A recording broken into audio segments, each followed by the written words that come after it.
And turn it over. Open it up. Open sesame! If you want to learn how to do magic like David Blaine, this is the video for you. We're covering 3 of his best tricks in this video. You're going to learn how to make a card in your hand swap with a card in the spectator's hand. It gets incredible reactions and is one of my favorite tricks of all time. We're also going to teach you how to mix the cards face up into face down, making a complete mess, and then magically write them, revealing the spectator's chosen card. I get it? Yeah! Let's go! And we're going to end it with a classic of magic that David Blaine has used, which is the ambitious card routine. That's the move, see? Nah, you're a bad man. He's good, right? How does he do that? Oh, come here. The spectator's sign card comes to the top multiple times and the odds get crazier each time. We have covered these separately on the channel, so if you're a returning subscriber, thank you for being here. You may have already seen this and that's okay, but if you want to revisit some of these ideas, this is here for you too. But if you're new here, we teach magic on this channel, so I hope you subscribe. Consider checking out the free Patreon where we share even more magic secrets, or picking up some merch from the magic merch store. But otherwise, let's dig in. I hope you enjoy the magic. First on the list is the 2-card transposition. You can even do this with the spectator's signed card. Here's where it gets important. Look, you can see the card? Here's what we do. Put your other hand on top like a sandwich, like that. And watch, remember this card as well. 10 of hearts, watch a 10, ready? This one's good. If you just rub it, see it changes. There's the 8. Look in your hand, look in your hand. Turn it over, open it up. The classic 2-card transpo uses one simple secret: a duplicate. Just one duplicate of one of your cards. Some magic companies these days are producing cards with a duplicate already loaded into the deck for you. Illusionist, they make the cohort deck and they load a duplicate Queen of Spades. So you don't even have to get a second deck for some of these decks that magic companies produce. I believe Daniel Madison has done that from time to time as well, to my memory. But you can also get a bulk of bicycle rider decks for pretty cheap on Amazon. So if you get a brick, which is 12 decks, or just a few decks, you can use another deck of cards to provide yourself some duplicates as you perform magic. So you can just walk around with your deck of cards prepared in this way with the 2 queens loaded on top. And there's other ways to get into this from other tricks, but just for today's purposes, let's just go ahead and assume we also have another card prepared in between them. So if you just want to straight up perform this trick from the start, you're going to have duplicate queen, a whatever card, and the other queen loaded on top. From here, it's very simple. You do a double turnover, a double lift to reveal or show the Ace of Spades. So this is 2 cards, but you're pretending this is the top card. To learn the double lift, check it out on the channel. You're gonna turn that card back over and you're gonna place that card in the spectator's hands. This is what's great about this trick, is it gets them involved. They're holding something in their hand, right? And psychologically, to make them not look at it, but also to increase the effectiveness of the illusion. It's kind of a playful challenge. Encourage them to make it so that you can't affect that card or do something sneaky with it, right? So that's a way for you to get them to, you can instruct them to place their other hand on top, right? And if they've placed their other hand on top, they're less likely to try to look at it. So as you get more confident, you might just have them hold it. If you're able to influence your audience and you're noticing that people will listen to you, this also depends on the audience member. If they're more compliant and you feel like they're not going to be rude and look at the card, right? If you kind of know that about the person and you're vibing that, you can be a little bolder and just place it in their hand. But if you want a surefire, especially to build confidence, I would encourage you to tell them to put their other hand on top, right? So they've put their other hand on top. They're holding the queen now. This is what's great about this trick, is it uses a simple usage of the 1 ahead principle. So we're 1 ahead now. The reveal is ready. That's being 1 ahead. Awesome stuff. So that queen is in their hand. Now all you have to do is another double turnover to show the queen, because they think this is the ace.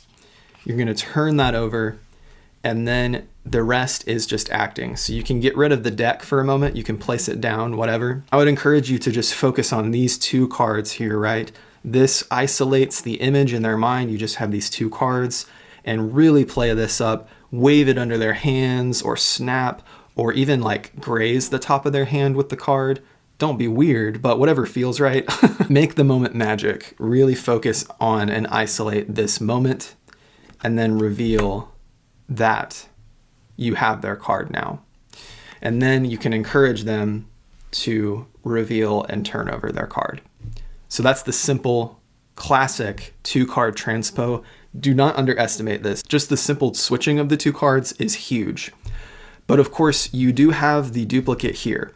So if you want to get rid of this, you have a huge window of opportunity to do so that the whole deck and everything else is examinable afterward. To get rid of the duplicate queen, I'm going to rewind us to the moment that, okay, so we've shown the queen. You can forget about this for a moment or just be holding it at your side. Depends on if you have a table or not.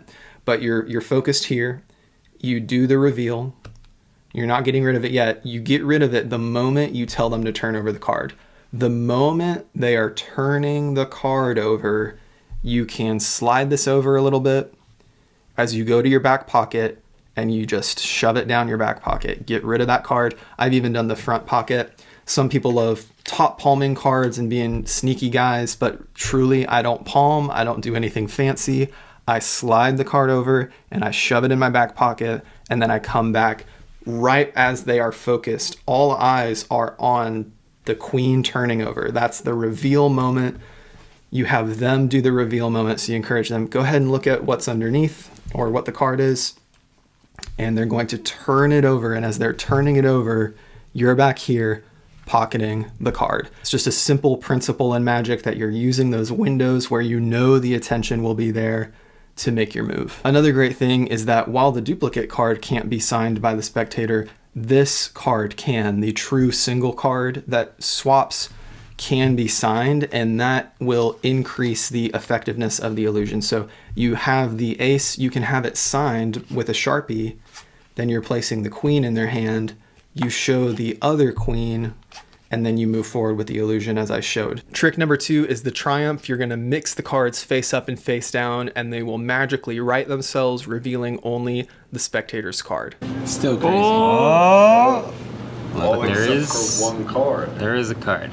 No! Did I get it? Yeah! Let's go! I learned this for the first time from Alex Pandrea on his YouTube channel. This is a classic of Magic, and there's many ways to do the triumph, but this way uses the slop shuffle. First part you need to do is to know a card control. We teach several on the channel.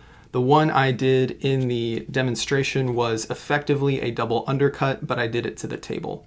So we have the Ace of Hearts here. I keep a pinky break under the Ace of Hearts, and then I cut all those cards to the table. And then instead of just cutting the rest down, I cut part of those cards down and then the rest of those cards down. Another YouTuber shout out to Craig Petty. He uses that move a lot. It's basically a double undercut just to the table. But however you want to control the card to the bottom is up to you. We also teach a very easy pass or shift on this channel called the Herman pass. So that could be something else you want to do if you want to pass the card to the bottom. Once the card is controlled to the bottom, you're then going to do the slop shuffle. So you move a few cards over and you turn over, and then you're going to move some more cards over and turn over again. So what's actually happening is the cards are going back to back, but what you're simulating happening is jamming these cards together. So a bit of acting that I've seen that might help is to act as though you're digging them in there when you do this. So feign a little bit of struggle, you know? So it's like, we're getting it in there, we're getting it in there. And it helps if these get a little bit messy. So you're maintaining control, but you want to maybe skew them around a little bit while also not actually losing control. And then once you get to the last few cards, just throw the rest on bottom. So now we have a ton of face up cards and a ton of face down cards that look like they're mixed face up and face down.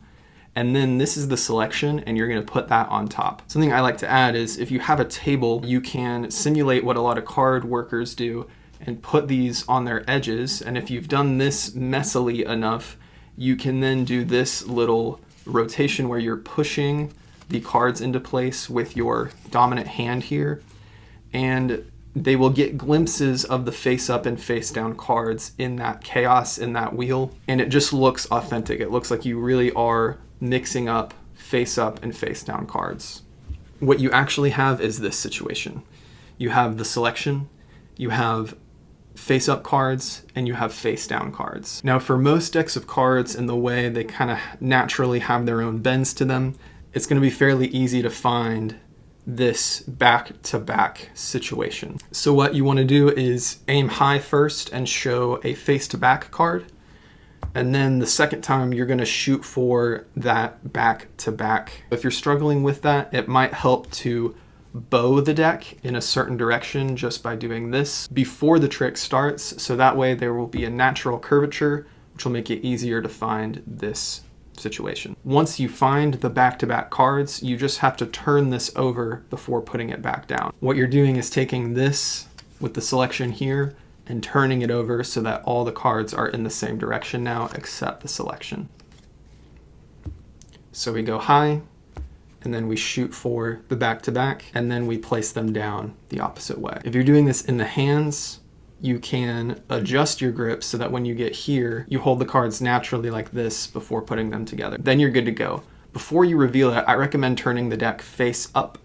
This allows the reveal moment to be delayed. So instead of seeing a face-down deck with boom, there's their card turned over, do it like this so that you see one magic moment being that all the cards have righted themselves, and then you're revealing their card. And how cool is that? And again, that's a trick that David Blaine uses and that he even taught YouTuber Marques Brownlee. So now you know. If you want to learn other versions of the Triumph, check out Doug Kahn's channel. He teaches some more technical versions. And if there were any other tips I would give, it's that this moment here where you're doing this, you want to purposely be a little chaotic, use a little bit of acting like you're jamming it in there, and you don't want to take too long, because the longer you take, the more they're going to be able to see what's happening here. And remember, it helps if these are a little out of alignment so that you can do this nice move of organizing them all. And before you perform this for the first time, make sure that you've gotten really comfortable with finding the back-to-back cards. And this is another acting moment as well, where you're wanting to explain that this is the situation the cards are in before putting this back down. And that's another thing to pay attention to in practice, is that you're not accidentally putting the packets back together in the wrong orientation, because then you'd get another face up, face down, entire blocks of cards, and that's obviously not what you want. So remember, when practicing, you really want to get your critical sleight of hand moments down, so the control, the slop shuffle itself, finding those back-to-back cards and doing the turnover. And then once you're feeling comfortable with the mechanics of a trick, and this goes for any trick, you then are having to think about what you're saying to justify each of those moments. So during the slop shuffle moment, you're talking about chaos. You're not trying to overprove it. You are just truly believing, acting as though you believe that these are actually getting mixed face up into face down. Add this nice little touch.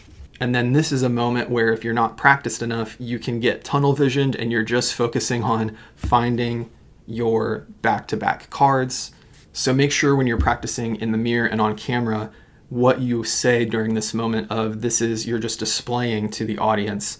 So look, we got different orientations of cards, face to back and back to back. And then don't forget, don't just put this back down, but you need to turn it over before you put it down. So we talked about how in the hands you might go into this pose before putting it back down. The reason I pick up from biddle grip is that it's easier to get to this spot, but then you can readjust. So maybe even using your other fingers here to readjust like this before putting it down. But again, at the end of the day, you're being casual, so it's not that big of a deal, because it's in the guise of that presentation of how some cards are in different orientations. So think through it intentionally, but don't overthink it, and then you'll be able to have this nice reveal moment. Last but not least, we're doing the ambitious card routine. Now, if you've been in Magic, you'll know that everybody kind of has their own style of this. So when you see David's performance of it, it might look a little different than what we're gonna teach, but I encourage you, check his performance out, check out what we teach on here. The thing is that it uses building blocks of sleight of hand techniques, so you can kind of customize it to your liking. The one thing I would encourage is just to make sure it escalates as you go from the beginning. Don't make it last too long, and add a twist at the ending. So that's kind of what I tried to provide in this version of the tutorial, but let's dive in. I hope you enjoy. About middle? Well, I mean, I'm estimating, but let's give or take a few. That's about middle. Would we agree on that? About? Yes, so yeah. Look, here it comes. Ready? Snap your fingers right over. Done. See? Wow, he's good, Again, now right? pick up about half. Your card goes in the middle, the rest go on top. Done. That's the move, see? Up. Nah, you a bad man, huh? He's good, right? How does he do that? Oh, come here. The first matter of business with an ambitious card routine is the simple fact that you need a closer. You need an ending. And there's debates about this. Should the ending to an ambitious card routine involve the card coming to the top or something else? I've even heard it said that if the ending of your ambitious card routine does not involve the card coming to the top, then it's not an ending to your ambitious card routine. I think the semantics of that are missing the point. In the structure of a magic trick, you have a surprise, some escalation, and then you have a subversion at the end. This follows storytelling pattern, this follows comedy. So, in my opinion, you do need something different. In our case, it's going to be a card to box. So to set that up at the beginning, I placed a double-backed card. This comes with many decks of cards nowadays, cards sold to magicians, but you could of course tape two cards together, or you could just have a joker or an indifferent card, and the cleanup at the end will look different, but that will still work. So of course you don't want them to know it's in here, you can close it or turn it away. But you're then going to have a card selected, and you're going to do a tilt as the first part of this, Ed Marlowe's tilt. So I taught that in a video that you can find on the channel, but the basics of it is that you're putting the card seemingly in the middle, but you actually put it second from the top. So again, go ahead and check that video out if you need a tutorial on that. You're then going to execute a double lift for the first phase. And again, we also have a tutorial for every move that you're going to see here you can find on the channel. Once you've done the double lift, you can then place the card in the middle, and that of course is not really their card. Then that gives you yet another phase where it comes to the top. So the middle of an ambitious card routine can get overdone. I think that's why some people walk away from it. So I even pushed it a little far in this version, but I'm going to show you what those moves were. So we had it come to the top and then come to the top again.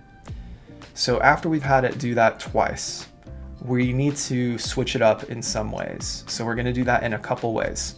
The first way is it's not actually going to come to the top at first.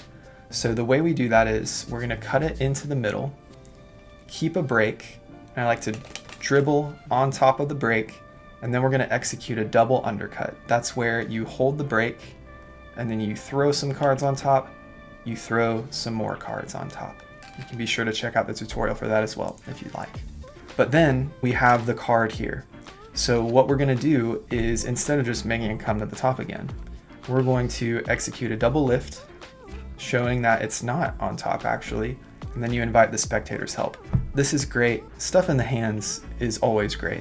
And so I really encourage you to, put it in their hands, let them focus their magic energy, whatever it may be. And then when they turn it over, that's pretty crazy. If you want, you can then go into the card to box, but one more added bonus is that you might want to do a pass or something that visually shows the card coming to the top. So again, we place a break, dribble to convince that it's in there. Before I do the pass, I like to show off my hand being empty, and then we come back and we execute. I do a Herman pass, and the justification of this is that you're showing them a visual of the moment that it comes to the top. Some people don't like using a pass as eye candy. I can totally understand why. Using it more as a clandestine move is fine, but if you want something visual there, that's another phase you can add. So at this point, it's come to the top of the deck like 3 or 4 times, right? So you can overdo this. I think there's other things I would be tempted to add, even like a shake change, whatever it would be. But at some point, you need to release your audience member and then move on to other routines.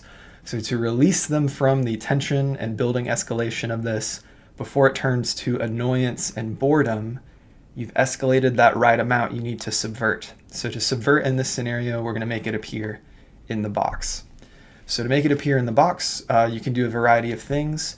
You can have it controlled once again, whatever it may be. And you just need to make sure it ends up on top, ready to go.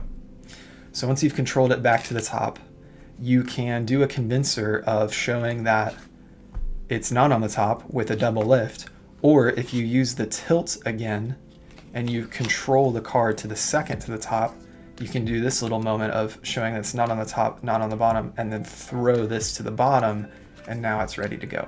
Whatever you prefer. But regardless, you have the card appear in the box, and you can have it appear other places as well. You can have it appear in the box, and I think a helpful way to mechanically do this is to, before you put the card on the deck, you have the deck ready to go in your hand so that it's more motivated. You take it off with the deck, and then it's just ready to go for a nice little double turnover. And the nice thing about a double backer is that you can do that display. That's a really nice convincer. You can have it appear other places, your wallet, your pocket, whatever. Now, let's say you don't have a double backer. If you have an indifferent card or a joker, you still can pull it out just as you would before. And all you have to do is do a double lift. And then what you could do is turn the rest of the deck over in your hand and remove the card, thus getting rid of the double. So a couple things to remember. Of course, you want to practice in front of the mirror, get your sleights and techniques down so this is fooling, but also remember this is an interaction with an audience member. So let's talk through how you could present this. Okay, so you're gonna have a card selected, no big deal. When they have apparently seen it placed into the middle of the deck, you can truly do just the basic snap your fingers, and look at that, it comes to the top. Now they're hooked, right? You've shown them that you can do something that somebody just fumbling around with a deck of cards couldn't do. So they're interested with that. You don't have to explain too much there. But then when you've placed it back in again, what you're communicating to them is how you're upping the ante.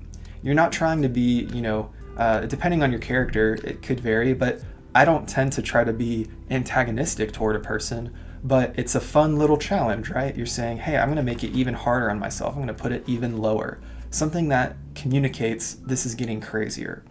So you can communicate something like that when you go into the middle again, and then look, it comes back up just cleanly like that. So we're moving along, and here's how the structure helps. If you follow what I've told for this version, when you get to the part where it has not come to the top, that's at a perfect rule of 3 where it's gone once, that's impressive because they didn't know what was going to happen. It's gone twice, oh my gosh, he did it again, I was actually paying attention this time. And then boom, oh haha, he didn't get it. This is where you get to involve them. And that's being kind to them. You're not trying to be pandering to your audience, but it is fun. You get to put it in their hands. They get to do a magic wave. Again, it's not that deep. I think that's something with magic that, as I've been around it for almost 20 years, you kind of feel like you have to get super deep. I remember Illusionist, they posted a good discussion video of this. It might have been in their blog as well, of just like, scripting is good, yes, but not everything has to be a deep metaphor. It really can just be fun magic. So anyway, they get to make the magic moment happen. I think that's pretty great. If you do the pass again, I think communicating like, hey, a lot of people don't see the magic happen in front of them. I want you to really get to see it this time. And so it feels like you're giving them something special. I think Craig Petty has talked a lot about this, of different little hook lines you can use of like, hey, I'm not actually supposed to do this as a magician. You know, a lot of magicians, we try to hide when the moment happens. I want you to actually see when the moment happens. That's infinitely more interesting now, right? So when you do that jump to the top, it'll feel even more special. And then, of course, the subversion at the end. You can do a number of things, but maybe you can even tell them, hey, now I know what you're expecting, right? You're expecting it to come to the top again. At this point, I don't even know if you'd be impressed if it comes to the top again. So look, we're gonna leave it mixed in. It's not on top, it's not on bottom. And so then when you have it appear in the box, it's a subversion because it didn't come to the top. It's in a place they didn't expect. And if they signed that card, wow, that's gonna be so cool. And then that finishes out the trick. Psychologically as well, by subverting at the end, that's like the punctuation mark on a sentence. They know the trick is over. They know that it's time to say, wow, that was really cool. And then they can either shift into watching more from you. You can ask if they want to see more, or, you've at least gotten to finish. If you don't structure your routines, you can find yourself doing these little bits. You get one ahead a little bit and then you reveal it. You get one ahead a little bit and then you reveal it. Where are you heading? So if you know you're headed to this card to box moment or a different moment that you choose, you know you've given them a full experience. Hope you enjoyed. If you did, consider subscribing or checking out the other links in the description. Let me know which of these was your favorite trick in the comments below, and I'll see you in the next video.